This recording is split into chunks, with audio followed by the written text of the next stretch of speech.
Hi, I'm Harry and welcome to New Aurora TV. Just finished painting up some small-scale warbands for Saga, the Age of Vikings. I managed to get these two warbands painted in a day, so I thought it'd be a really good opportunity to make a video and talk about batch painting and how to get small projects on the table quickly.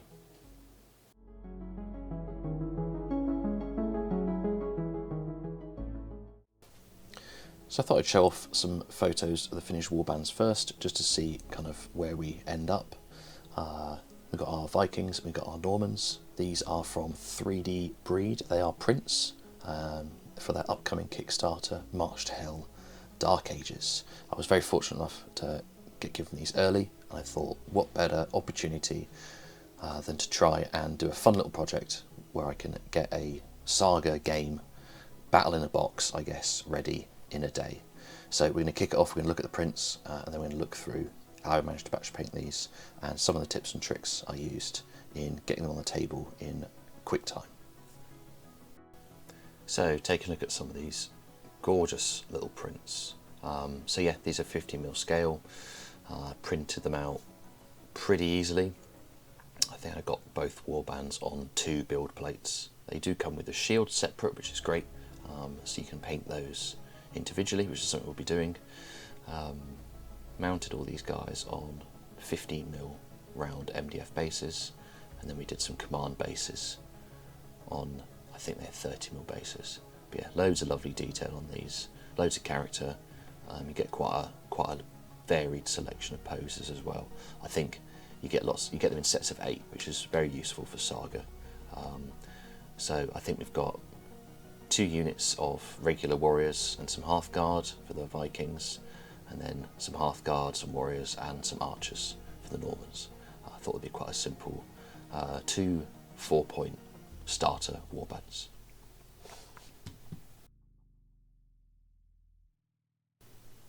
So a bit of a closer look at these command bases I made up. Some of these guys will have shields on, as I said, but we're painting those separately. We've got the banner pole there. You do get a kind of a sculpted banner in the set, or options for a plain banner pole. I quite like doing my own paper banners, so I went for that. And here's the Normans. Really, really lovely little models. So we're actually going to pop these guys on some sticks. I think these are, they're not coffee stirrers, I think these are tongue depressors, but you can get them super cheap, arts and crafts style thing. It's just going to make it a bit easier to prime them and paint them. They're too small to hold in the hand, and we've got way too many to mount on corks.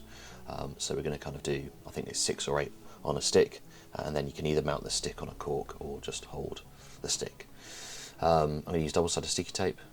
So a fun tip here is you can actually pop the whole roll down on it, and then cut it into strips. And then you can even kind of save some for later. So yeah, we're going to pop those guys on there, and then they'll be ready for priming.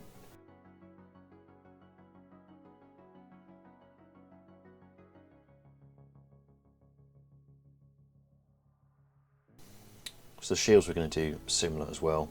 So here's all the printed shields, and we're just going to stick these on. And this is also going to give us the ability to flip them over. So I think I'm going to kind of prime one side as per normal, and then I'll probably spray the other side in a dark brown, and you can just turn them over on the tape.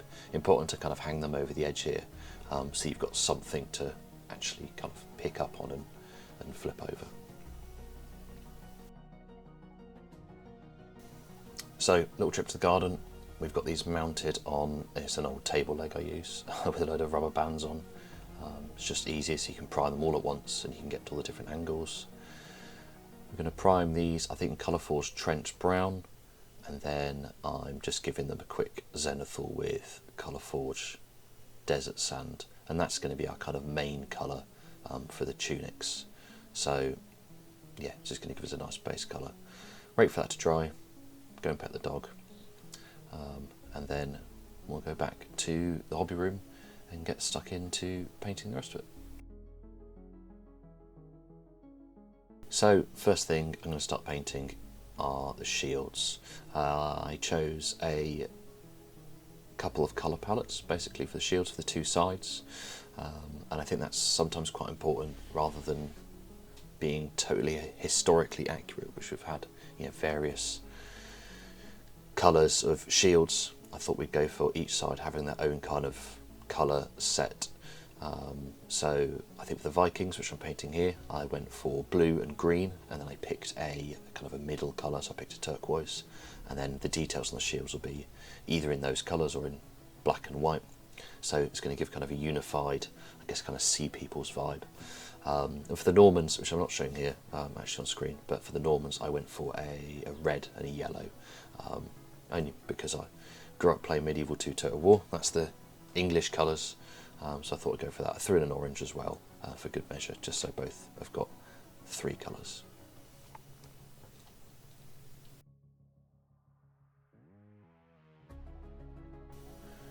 So onto the hairy brush, I'm just applying a few contrast browns first, straight onto this sandy khaki colour we've kind of made for the tunics. This is pretty much all that they're going to be getting. I will be adding some flesh paint, and I'll be adding some metallics as well. I don't really want to do a brush by brush tutorial. This is more just kind of talking through my processes in what I'm going for. And here all I'm really doing is making sure that visually, when you step back and you look at a unit of 8 of these guys, there's a bit of, you know, breakup, and they don't look like identically uniform soldiers. But we're not going to be painting any scabbards, we're not going to be painting any boots or anything like that. I think we're going to paint, you know, the spears in wood, and we're going to paint bows and whatnot. But we really are just adding this for visual impact when you kind of look from a few inches away. And this is just to keep it really, really fast. They don't need anything else. They're nice small scale models. They'll pretty much paint themselves, because we're going to add a wash a bit later as well. So we'll skip forwards ahead in a bit, where we've put the shields on and we've added the rest of the base coats, and then we'll probably start washing the models.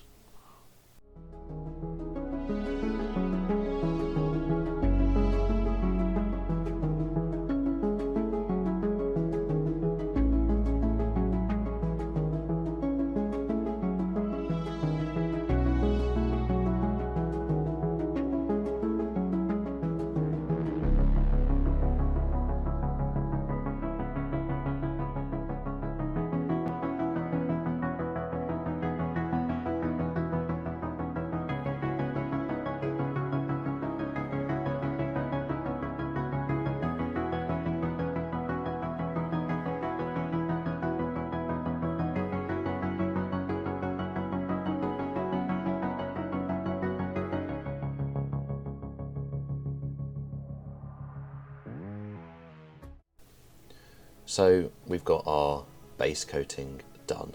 These guys have got their shields on now, and you can see that instantly they just look a million times better. We've painted the skin. I just used like a basic Caden flesh tone paint. I think that's not a contrast paint. Doesn't come out too well on the sand. We've painted the hair as well, so again, the Vikings especially, some nice bright blonde hair. Metallics on, as we saw, a few tunics painted different colours, and then I've given the base just a quick coat in a dark brown. That's when we come to use the texture paint a bit later. They'll kind of won't show through any of the original colour. Here's the Normans. So again, we've got that different colour scheme now. We've got reds, we've got yellows, we've got oranges with black and white accents. So instantly you're going to be able to tell the two apart, not just from the shape of the shields as well, which is quite a nice thing as well. And again, they're painted pretty much the same. And these guys are rough, you know, paint's a bit sloppy. There's a bit of, you know, not necessarily painting between the lines in these guys, but that's fine. All we're looking for is going back to that mantra. We're just looking for playing Saga. We want to get it on the table, and these guys are going to do the job. They're going to look great. And we've got our command stands as well, all finished up.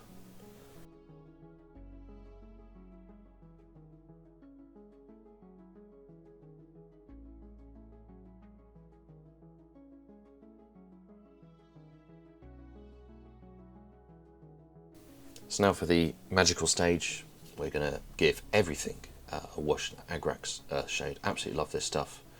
Super easy to use, and we're just slapping it on the whole model. I am thinning it a bit, and by that what I mean is I normally kind of take a bit out of the pot, slap it on the model, and then I'll just kind of dip my brush in a bit of water and then push it around with that. Agrax on its own is a bit dark, and it can pool very easily as well. So I think adding a bit of water to it and just pushing it around the model and taking a little bit more time can really help with that, and make sure you're not left with, you know, really dark patchy spots. So we're doing this to the whole army, everything, both warbands are just going to get a full coat in Agrax. So there we go, all washed up, and you can just see the details are really pulled through on these gorgeous little models.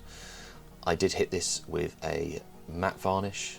Agrax can dry a bit shiny, as you can see here, so I hit it with a matte varnish, and then I just have to bring the metallics back up again, otherwise they just look a bit too dull. So all the bits and bobs are just going to get a brighter silver highlight, and I think because the scale of these as well, I do a bit of dry brushing on the helmets. It's just a bit easier than painting the highlights like I'm doing here.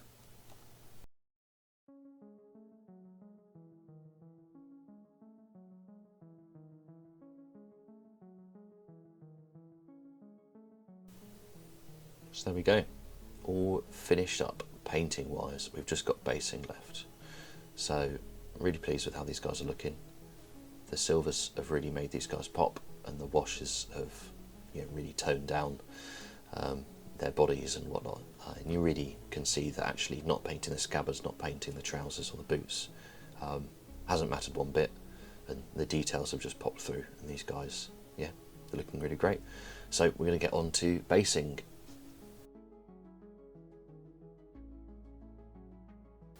So for basing, we're just going to use a texture paint, nice and easy, slap it straight on, wait for it to dry, and that's it. This is the Vallejo Diorama FX thick mud. I think I'm using the European mud version. It's quite a nice colour, and it's basically going to just be the base for us to put some static grass and some tufts on. Always stick this stuff on a palette or on a card or something like I've done here. Don't work out of the pot with it, otherwise it will dry very quickly. I'm just using a cheap nasty brush just to push this around the base. Keep it fairly thick, but for this it's not too much of an issue. As I said, we're putting static grass on afterwards, so any patchy bits we'll just put static grass or tufts on. This can take quite some time. It always kind of surprises me still how long it does just take to put this on, especially when I got to the individual models. They were quite a pain. I did take them off the sticks for that. It's just much easier to work your way around the base, and you also want to be able to run a kind of a wet finger around the edge of the base, so you've not got any bits overhanging, so that when we put our black base rim on, it looks nice and neat and not too bobbly. So yep, just finished this up, and then I popped these guys somewhere warm to dry, and then moved on to the next step. Alas, I did a terrible job of documenting this next step, so please bear with me. Always important to remember when you're doing these projects and you want to, you know, kind of get them done on time quick, that when things like basing, textures, drying, maybe there's some other jobs you can get on with. So for me, it was making these paper banners. I drew these up, just a quick design, printed them out, a little Viking themed one, a little Norman themed one. I forgot to film any more than this, which is basically me just cutting out some bits of paper, but essentially I just used Pritt stick, folded them over, stuck them on the banner pole, gave them a bit of a windy wrinkle, and then I painted the edges of them in a contrast paint, nicely thinned, just to cover up that white edge you get from cutting these, and then you can also add a couple of kind of scratches in there and a bit of weathering. So something I might do a video on in the future, because making paper banners is super easy. It's not something that you see much, but yeah, I think it looks really effective, and I'm really pleased with how these little command bases have come out.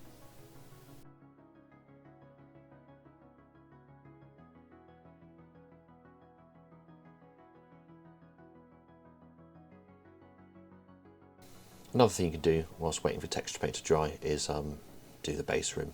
As long as it's touch dry, there's no issues doing this. So went around all the models and did this before putting the static grass on as well, otherwise you can end up in a bit of a mess. Static grass, nice and easy, everyone's done this, bit of PVA, watered down, nice big splodges, and dab on some clumps of static grass with tweezers. I'm using a kind of a wintry mix. This is where the model is really going to start to come to life. We can see that, just that simple paint scheme, but with a nice base, it changes everything. So static grass and a few tufts, and these are really going to come out of their shell. So the last step is adding tufts. Not much more to say here than just keep them on a scale, nothing too big, nothing too small, just the right amount of visual interest. I'm adding some ones I'd normally use on 28mm models, cut down to represent kind of bigger patches of foliage, and I've got some smaller tufts I'll just stick it on here. These are just self-adhesive, you can pick them up anywhere, and they're one of the best things you can buy. They add so much to the model, and that's going to be our process done, really. There's not much else to do. So we've got both warbands up to this stage. We'll take a look at those, take a look at some finished models, and then we'll wrap up.